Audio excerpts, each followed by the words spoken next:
നമസ്കാരം. പൂരത്തിന് കൊണ്ടുവന്ന വെടിക്കെട്ടിൽ പൊട്ടാതെ കിടന്ന ഏതാണ്ട് ഒരു മാസത്തോളം പൊട്ടാതെ കിടന്ന ഒരു ഗുണ്ട് പെട്ടെന്ന് പൊട്ടുന്ന ഒരു പ്രതീതിയാണ് വാർത്താ ലോകത്തു നിന്ന് വെസ്റ്റ് ഏഷ്യയിൽ നിന്ന് കടന്നു വരുന്നത്. ഒക്ടോബർ 26 ഇസ്രയേൽ ഇറാനെതിരെ നടത്തിയ വ്യോമ ആക്രമണം, നാം എല്ലാം വിചാരിച്ചിരുന്നത് ഇറാൻ്റെ ചില സൈനിക കേന്ദ്രങ്ങൾ, സൈനിക ഉപകരണ നിർമ്മാണ യൂണിറ്റുകൾ ഇവയെല്ലാം ആക്രമണ വിധേയമായി, പ്രതിരോധ സംവിധാനങ്ങൾ ആക്രമണ വിധേയമായി, S-300 ലോഞ്ച് പാഡുകൾ ആക്രമണത്തിന് ഇരയായി, ഇതെല്ലാമാണ് നമ്മൾ വിശ്വസിച്ചിരുന്നത്. പക്ഷേ ഇപ്പോൾ വൈകി വരുന്ന ഒരു റിപ്പോർട്ട് അനുസരിച്ച് ഇറാൻ്റെ ആണവ പദ്ധതി അല്ലെങ്കിൽ ഒരു രഹസ്യമായ ഒരു ആണവ നിലയം ഇറാൻ ഉണ്ടായിരുന്നു. പല ആണവ നിലയങ്ങളുണ്ട്.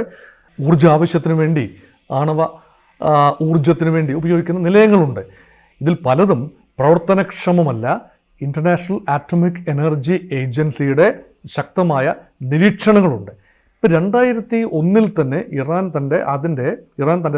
തങ്ങളുടെ രാജ്യത്തിൻ്റെ ആണവ ആയുധ യുറേനിയം സമ്പുഷ്ടീകരണം ഉൾപ്പെടെയുള്ള ആണവ വെപ്പണൈസിങ് സ്കീം മരവിപ്പിച്ച് നിർത്തി. എന്നാൽ 2003 പ്രവർത്തനം നിലച്ച ഒരു നിലയം, പർച്ചിൻ എന്ന് പറയുന്ന സ്ഥലത്തെ ഒരു നിലയം, ആ നിലയം രഹസ്യമായി അണ്ടർഗ്രൗണ്ടിൽ പ്രവർത്തിച്ചിരുന്നു എന്ന വിവരം അമേരിക്കയ്ക്കും ഇസ്രയേലിനുമൊക്കെ ലഭിക്കുകയാണ്. അങ്ങനെ ആ നിലയത്തിലേക്ക് ഒക്ടോബർ 26 ആക്രമണം നടന്നു എന്ന് ഇപ്പോൾ സ്ഥിരീകരണം വന്നിരിക്കുന്നു. ഒരു മാസത്തോളമാകുന്നു, ഒരു 10-20 ദിവസത്തിന് ശേഷം, 25 ദിവസത്തിന് ശേഷം അങ്ങനെ ഒരു സ്ഥിരീകരണം വരുമ്പോൾ അതിൻ്റെ പിന്നിൽ എന്താണ്? യഥാർത്ഥത്തിൽ ഇറാൻ കാര്യമായ ഡാമേജ് ഉണ്ടായതായി സമ്മതിക്കുന്നില്ല. ഇറാൻ്റെ ഭാഗത്ത് നിന്ന് 2 ആക്രമണങ്ങൾ നടന്നു. ഏപ്രിൽ ഇസ്രയേലിനെതിരെ 200-ൽ പരം മിസൈലുകളും റോക്കറ്റുകളും അയച്ചു. അതിന് കാര്യമായ തിരിച്ചടി നേരിട്ടുണ്ടായില്ല. അതേസമയം ഹിസ്ബുള്ളയ്ക്ക് നേരെ ആക്രമണം നടത്തുന്നു. ഹമാസിനെതിരെയുള്ള ആക്രമണം ഇസ്രയേൽ തുടരുന്നു. പക്ഷേ ഇറാനെതിരെ ആക്രമണം സംഭവിച്ചത് 2ാമത്തെ ഇറാനിയൻ ആക്രമണം. ഒക്ടോബർ 1 180-ൽ പരം മിസൈലുകളും റോക്കറ്റുകളും ഇസ്രയേലിന് നേരെ പായിച്ചതിന് ഉള്ള റിറ്റാലിയേഷൻ എന്ന രൂപത്തിൽ ഇസ്രയേൽ ഒക്ടോബർ 26 നടത്തിയ ആക്രമണത്തിലെ ഒരു ടാർഗറ്റിനെ കുറിച്ചാണ് ഇപ്പോൾ നമ്മൾ സംസാരിക്കുന്നത്. അതാണ് nuclear target. American president Joe Biden കർശനമായ താക്കീത് നൽകിയിരിക്കുന്നു. നിങ്ങൾ തിരിച്ചടിച്ചോളൂ, ഇസ്രയേലിനോട് താക്കീത് നൽകി തിരിച്ചടിച്ചോളൂ, പക്ഷേ ആണവ നിലയങ്ങൾ തുടരുത്. കാരണം ഒരു ന്യൂക്ലിയർ എസ്കലേഷനിലേക്ക് ആ പ്രദേശം പോകുന്നത് അത്ര ശരിയല്ല, അത്ര ന്യായമല്ല എന്ന് അമേരിക്കയ്ക്കും ലോകത്തെ മറ്റ് രാജ്യങ്ങൾക്കും ഒരു ചിന്തയുണ്ട്. അതുകൊണ്ടായിരിക്കണം അങ്ങനെ പറഞ്ഞത്. പക്ഷേ ഇസ്രയേൽ രഹസ്യമായി അത് നടപ്പാക്കിയിരിക്കുന്നു. കാരണം പരസ്യമായി ഇറാൻ സമ്മതിക്കാനാവില്ല അങ്ങനെ ഒരു നിലയം അവിടെ പ്രവർത്തിച്ചിരുന്നു എന്ന് സമ്മതിക്കാനാവില്ല. അങ്ങനെയെങ്കിൽ ആ നിലയത്തിൽ ഉണ്ടായിരുന്നത് എന്താണ്? ഇപ്പോഴത്തെ പൊതുവെയുള്ള നിഗമനം എന്ന് പറയുന്നത് ഇറാൻ ഒരു ആണവ ബോംബ്, അണുബോംബ് നിർമ്മിക്കാനുള്ള ഏതാണ്ട് അവസാന ഘട്ടത്തിലേക്ക് എത്തി നിൽക്കുന്ന ഒരു ഘട്ടമാണ്. അത് വളരെ രഹസ്യമായിട്ട് തന്നെ ഇറാൻ്റെ ന്യൂക്ലിയർ പ്രോഗ്രാം മുന്നോട്ട് പോവുകയാണ്. ഇറാൻ ഒരു ന്യൂക്ലിയർ ശക്തിയായി മാറുകയാണെങ്കിൽ, അതിനുള്ള ഡെലിവറി സംവിധാനം കൂടി ഉണ്ടാവുകയാണെങ്കിൽ, ക്രെഡിബിൾ ഡെലിവറി സംവിധാനം കൂടി ഉണ്ടാവുകയാണെങ്കിൽ, ഇന്ത്യ ഉപയോഗിക്കുന്ന പോലെ ഒരു ക്രെഡിബിൾ ന്യൂക്ലിയർ ഡിറ്ററൻസ് ആയിരിക്കില്ല ഒരുപക്ഷെ ഉപയോഗിക്കുന്നത്.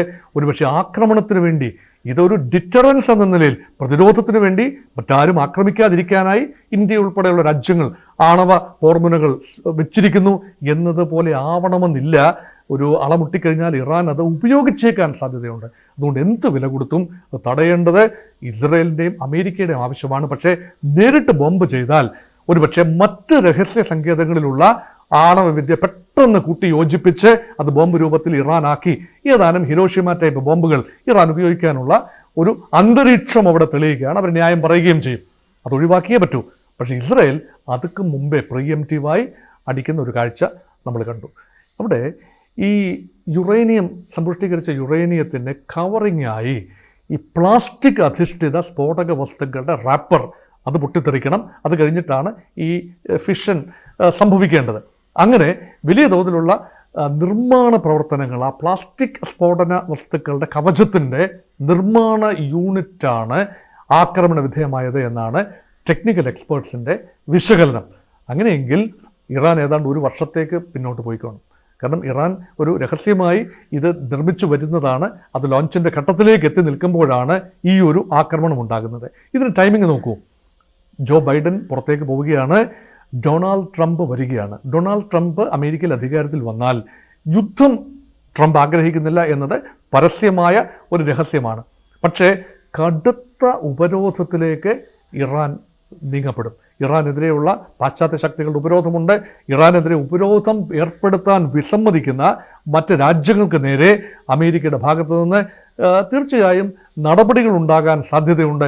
ട്രംപിൻ്റെ ഒരു പോളിസി അതാണ്. ഒരു കച്ചവടക്കാരനായ ട്രംപിന് അങ്ങനെ മാത്രമേ കാണാനാവൂ. അതുകൊണ്ട് ഇറാന് ഉള്ള പേടി ആക്രമണത്തെ അല്ല പേടിക്കുന്നത്, കൂടുതൽ പ്രതിരോധത്തെയാണ്, കൂടുതൽ ഞെരുക്കുന്ന, സാമ്പത്തികമായി ഇറാനെ ഞെരുക്കുന്ന നടപടികളാണ്. ഇവിടെ റഷ്യയുമായി പുടിൻ സൗഹൃദത്തിലാകുന്നു എന്ന് കരുതുക, അങ്ങനെയാകാനുള്ള സാധ്യതയുണ്ടല്ലോ. ഉക്രൈൻ യുദ്ധം അവസാനിപ്പിച്ച് പുടിനും ട്രംപും തമ്മിൽ സൗഹൃദത്തിലായാൽ റഷ്യയുടെ ഭാഗത്തു നിന്ന് വലിയ സൗഹൃദം ഇറാന് പിന്നെ പ്രതീക്ഷിക്കേണ്ടതില്ല. അപ്പോൾ വലിയേട്ടനായ റഷ്യയുടെ ഒരു സഹായഹസ്തം നിന്നു പോയാൽ പിന്നീടുള്ളത് ചൈനയാണ്. ചൈന വെറുതെ അമേരിക്കയെ പ്രകോപിപ്പിച്ച് ഒരു വ്യാപാര യുദ്ധത്തിലേക്ക് നയിക്കാൻ ചൈനയും ഒരുപക്ഷെ ആഗ്രഹിക്കില്ല. അവിടെ ഇറാൻ ഒറ്റപ്പെടുമോ എന്ന ഭീതിയുണ്ട്. അതുകൊണ്ട് ഇറാൻ ബുദ്ധിപരമായി ഇപ്പോൾ സംയമനം പാലിക്കുന്നു. അതുകൊണ്ടാണ് തങ്ങൾക്ക് നേരെ നടന്ന, തങ്ങളുടെ ആണവ കേന്ദ്രത്തിനെതിരെ ഇസ്രയേൽ നടത്തിയ ആക്രമണത്തെ ഒരു രീതിയിലും അക്നോളജ് ചെയ്തിട്ടില്ല. തിരിച്ചടി നൽകുമെന്ന് പറയുന്നു, പൊതുവേ ആ വാക്കുകൾ ഉപയോഗിക്കുന്നു എന്നല്ലാതെ. അതുകൊണ്ട് നമുക്ക് വളരെ ശ്രദ്ധിച്ച് നോക്കിക്കാണേണ്ട ഒരു കാര്യമാണ് ഇനിയുള്ള 2 മാസം. ട്രംപ് അധികാരം അമേരിക്കയിൽ ജനുവരി 20, 2025 അധികാരത്തിലെത്തുന്നതിന് മുൻപുള്ള സമയത്ത് ഉക്രൈൻ വിഷയവും എസ്കലേറ്റ് ചെയ്യാൻ ബൈഡൻ ശ്രമിക്കുന്നുണ്ട് എന്ന് ഓർക്കണം. ബൈഡന് തൻ്റെ കിരീടത്തിലൊരു പൊൻതൂവൽ ചാർത്തണമെങ്കിൽ പോകുന്നതിന് മുമ്പ് ദുർബലനായ പ്രസിഡന്റിൻ്റെ ഇമേജ് മാറി താൻ അതിശക്തനാണ്, താൻ ചില നടപടികളെടുത്തു എന്ന് തൻ്റെ ജനതയെയും ഡെമോക്രാറ്റിക് പാർട്ടിയെയും ലോകത്തെയും ബോധ്യപ്പെടുത്താൻ വേണ്ടി അവസാന നിമിഷം ചില കടന്ന കൈകൾ ചെയ്തു കഴിഞ്ഞാൽ അത് വലിയ ദുഃഖത്തിനും പ്രയാസത്തിനുമായിരിക്കും കലാശിക്കുന്നത്. അങ്ങനെയൊന്നും അമേരിക്കയും ഇസ്രയേലും നീങ്ങില്ല എന്ന് പ്രതീക്ഷിക്കാം. ആത്യന്തികമായി സമാധാനം പുലരാൻ ഇപ്പോൾ നിലവിൽ മറ്റ് മാർഗങ്ങളൊന്നും തന്നെ കാണുന്നില്ല. ട്രംപിൻ്റെ വരവ് മാത്രമാണ് സമാധാനത്തിൻ്റെ ഒരു വെള്ളിരേഖ. അതും ഹൈപ്പോത്തറ്റിക്കലാണ്. അറിയില്ല. ട്രംപ് വന്നു കഴിഞ്ഞാൽ ഇത് പ്രൊജക്റ്റ് ചെയ്യാനേ പറ്റൂ. നാളെ എന്താണ് സംഭവിക്കുന്നതെന്ന് ആർക്കും അറിയാൻ പറ്റില്ലല്ലോ.